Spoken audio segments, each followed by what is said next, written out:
Hi everyone, welcome to Kalam GS analysis centre. तो आज हम बात करेंगे इस वीडियो में about the reservation system in India. तो चलिए वीडियो को शुरू करते हैं। पहले हम जान लेते हैं what is reservation. Reservation that is आरक्षण लोगों को शिक्षा, स्कॉलरशिप, नौकरी आदि सुविधा प्रदान करने की एक प्रक्रिया है जो हिस्टोरिकल इनजस्टिस का सामना कर रहे थे। ये कोटा बेस्ड एफर्मेटिव एक्शन का रूप है और कॉन्स्टिट्यूशन लॉस, स्टैट्यूटरी लॉस और लोकल रूल्स एंड रेगुलेशंस द्वारा गवर्न होता है। भारत में reservation system constitutes a number of initiatives like reserving access to seats in the legislatures, government jobs और हायर एजुकेशन इंस्टीट्यूशंस में एनरोलमेंट जैसी कई इनिशिएटिव्स का गठन करती है। अब हम जानते हैं व्हाई वी नीड रिजर्वेशन। आरक्षण उन कम्युनिटीज के द्वारा झेले गए ऐतिहासिक उत्पीड़न, असमानता और डिस्क्रिमिनेशन को दूर करने और उन्हें सोसाइटी में जगह देने के लिए किया जाता है। ये संविधान में निहित इक्वालिटी के वादे को प्राप्त करने के लिए है। भारत में रिजर्वेशन सिस्टम का प्रमुख उद्देश्य वंचित समुदाय की सामाजिक और एजुकेशन स्टेटस में सुधार और इस प्रकार उनके जीवन में सुधार करना है। अब हम जानते हैं इंडियन कॉन्टेक्स्ट में रिजर्वेशन सिस्टम का हिस्टोरिकल बैकग्राउंड। भारत में reservation system 2nd century BC की है, जहां अपर क्लास को कुछ अतिरिक्त विशेषाधिकार प्राप्त थे। कास्ट बेस्ड रिजर्वेशन सिस्टम का विचार मूल रूप से विलियम हंटर और ज्योतिराव फुले ने 1882 में दिया था।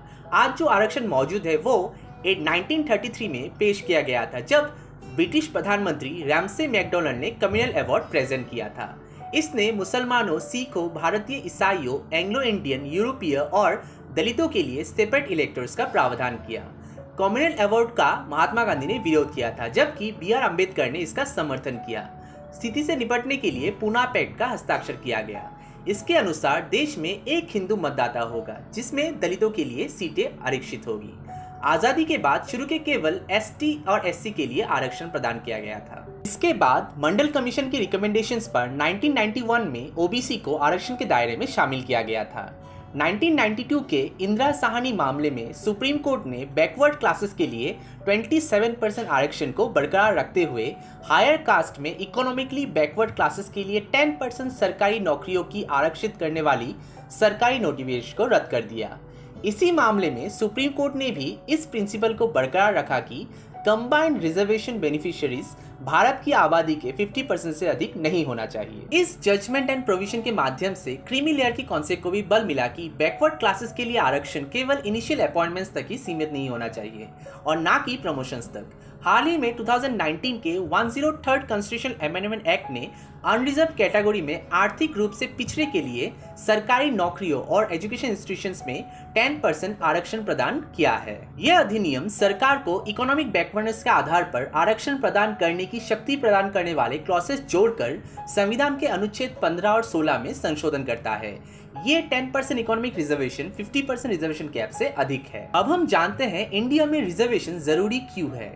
देश में पिछड़ी जातियों द्वारा झेले जा रहे ऐतिहासिक अन्याय को दूर करना, बैकवर्ड सेक्शन के लिए एक समान अवसर प्रदान करना, क्योंकि वे उन लोगों के साथ कम्पीट नहीं कर सकते जिनके पास सदियों से संसाधनों और साधनों की पहुंच है।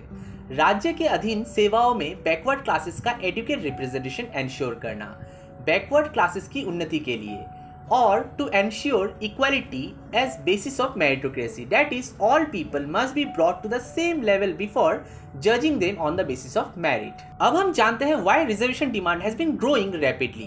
कृषि संकट, हरियाणा में जट, गुजरात में पटेल और आंध्र प्रदेश में कपूस का मानना है कि आरक्षण उनके द्वारा सामना किए जाने वाले ग्रामीण संकट, विशेष रूप से कृषि संकट का सॉल्यूशन प्रोवाइड करता है। बेरोजगारी, आरक्षण की मांग को प्रभावित करने वाले मेजर फैक्टर्स में से ये एक है। विशेषाधिकार दैट इज प्रिविलेज, आरक्षण के लिए आंदोलन विशेषाधिकार खोने के डर से और परिवर्तन का सामना करने में इनएबिलिटी के बीच से भी अराइज होता है। Salaries and wages, private sector में मजदूरी पब्लिक सेक्टर की तुलना में बहुत कम है। सरकारी नौकरियों में सैलरी एंट्री लेवल पर सबसे अट्रैक्टिव होती है। Demands of upper caste, Brahmans, Chettiars और राजपूत जैसी पहले की सुविधा वाली जातियां गंभीर रूप से वंचित महसूस करने लगी है, क्योंकि उन्हें आर्थिक रूप से वंचित होने पर भी कोई कोटा नहीं मिलता है। इस प्रकार वे अपनी बीच आर्थिक रूप से वंचित समूहों को रिजर्व कैटेगरी में इंटीग्रेट करना चाहते हैं। अब हम जानते हैं arguments in favour of reservation. ऐतिहासिक अन्याय, उन पिछड़े समुदाय के साथ हुई ऐतिहासिक लापरवाही और अन्याय के कारण भारत में जाति आधारित आरक्षण एक आवश्यकता है।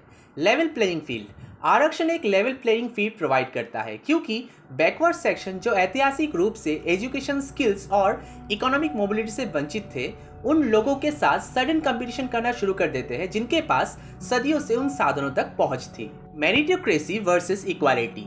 मेरिटोक्रेसी इंपॉर्टेंट है, हालांकि इक्वालिटी के बिना इसका कोई अर्थ नहीं होगा। जाति आधारित आरक्षण ने भी उच्च और निम्न जातियों के बीच की खाई को काफी हद तक कम कर दिया है। Administration quality. एक स्टडी से पता चला है कि आरक्षण ने एडमिनिस्ट्रेशन की एफिशिएंसी को प्रभावित नहीं किया है, बल्कि क्वालिटी को एनहेंस किया है। सबसे अच्छा उदाहरण भारतीय रेलवे है, जिसमें एससी और एसटी एम्प्लॉयज के कर्मचारियों की संख्या अधिक है और रिजल्ट्स बेहतर रहे हैं। अब हम जानते हैं arguments against reservation. Majority of lower caste ने सामाजिक सीढ़ी को आगे बढ़ाया है और अब जनरल पॉपुलेशन की तुलना में एक इक्वल स्टेटस पर है, इसलिए अब आरक्षण की कोई जरूरत नहीं है। आरक्षण केवल ऐतिहासिक अन्याय के मुद्दों का एक limited and short term solution provide करता है। आरक्षण स्पष्ट रूप से सोशल एंड एजुकेशनल बैकवर्डनेस को दूर करने का एक टूल है, हालांकि इसमें सभी सामाजिक और आर्थिक बीमारियों का समाधान नहीं है। उन मुद्दों को हल करने के लिए बहुत बेहतर और इनोवेटिव तरीके हैं। हालांकि आरक्षण लीडरशिप को वायबल सोल्यूशन के साथ आने से रोकता है। जैसे जैसे आरक्षण बड़ा होता जाता है, it becomes a mechanism of exclusion rather than of inclusion, क्योंकि आजकल रिजर्वेशन कनंड्रम के कारण प्रीवियसली एडवांटेज कम्युनिटीज काफी हद तक वंचित हो गए हैं। कई अपर कास्ट अभी भी पॉवर्टी और इलिटरेसी से पीड़ित है। Why equality and justice won't work for them. आरक्षण देश की इकोनॉमिक ग्रोथ रेट को नीचे लाता है क्योंकि ये उसके लेबर की इफिशिएंसी को कम करता है। आरक्षण आंदोलन सामाजिक अशांति का कारण बन सकता है, जैसे कि 1990 के मंडल कमीशन रिपोर्ट के समय था। अब हम जानते हैं कॉन्स्टिट्यूशनल प्रोविजन जिसके द्वारा इंडिया में रिजर्वेशन गवर्न होता है। पार्ट 16 केंद्र और राज्य विधानसभाओं में एससी एंड एसटी कम्युनिटीज के आरक्षण से संबंधित है।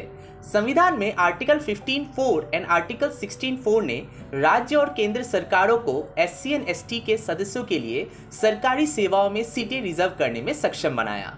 77th कॉन्स्टिट्यूशनल अमेंडमेंट एक्ट 1995 द्वारा संविधान में अमेंडमेंट किया गया और सरकार को प्रमोशन में आरक्षण प्रोवाइड करने में सक्षम बनाने के लिए आर्टिकल 16 में एक नया क्लॉज 4A डाला गया।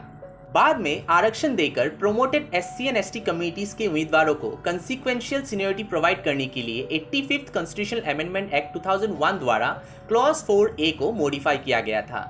81st कॉन्स्टिट्यूशनल अमेंडमेंट एक्ट 2001 में आर्टिकल 16(4) भी शामिल किया गया है, जो राज्यों के एक वर्ष की अनफिल्ड वैकेंसी को भरने में सक्षम बनाता है, जो अगले वर्ष में एससी एंड एसटी कम्युनिटीज के लिए आरक्षित है, जिससे उस वर्ष की टोटल नंबर ऑफ वैकेंसीज पर 50% आरक्षण की सीमा समाप्त हो जाती है। आर्टिकल 330 और article 332 parliament and state legislative assembly में एससी एंड एसटी कम्युनिटीज के लिए सीटों के आरक्षण के माध्यम से स्पेसिफिक रिप्रेजेंटेशन प्रोवाइड करता है।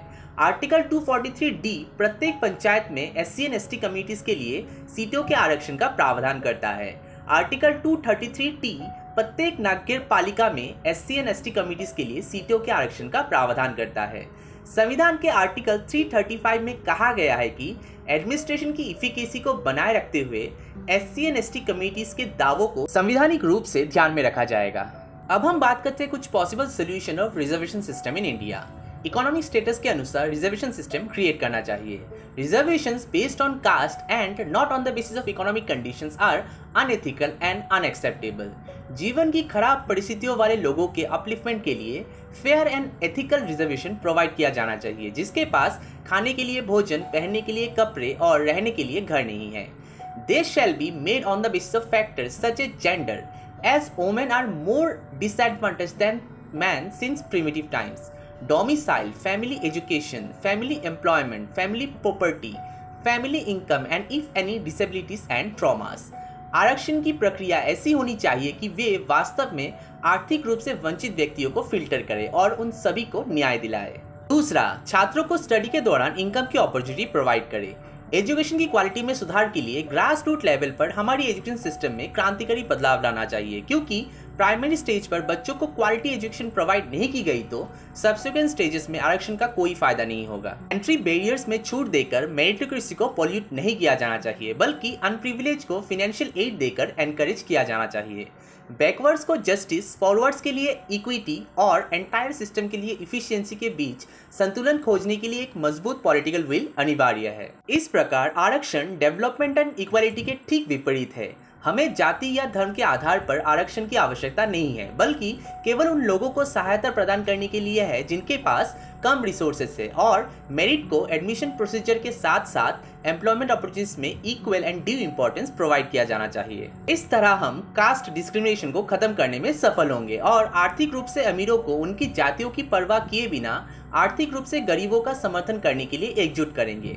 जैसे कि Ashok Kumar Thakur versus union of India case में जस्टिस रविंद्रन ने ठीक ही कहा था, जब अधिक लोग आगे बढ़ने की वजह पिछड़ेपन की आकांक्षा रखते हैं तो देश खुद ही स्थिर हो जाता है। When more people aspire for backwardness rather than a forwardness, the country itself stagnates. I hope ये वीडियो आप लोगों को informative लगा होगा। If you really like this video, please subscribe my channel and follow me on Facebook and Instagram for regular updates. Stay hungry, stay foolish. जय हिंद।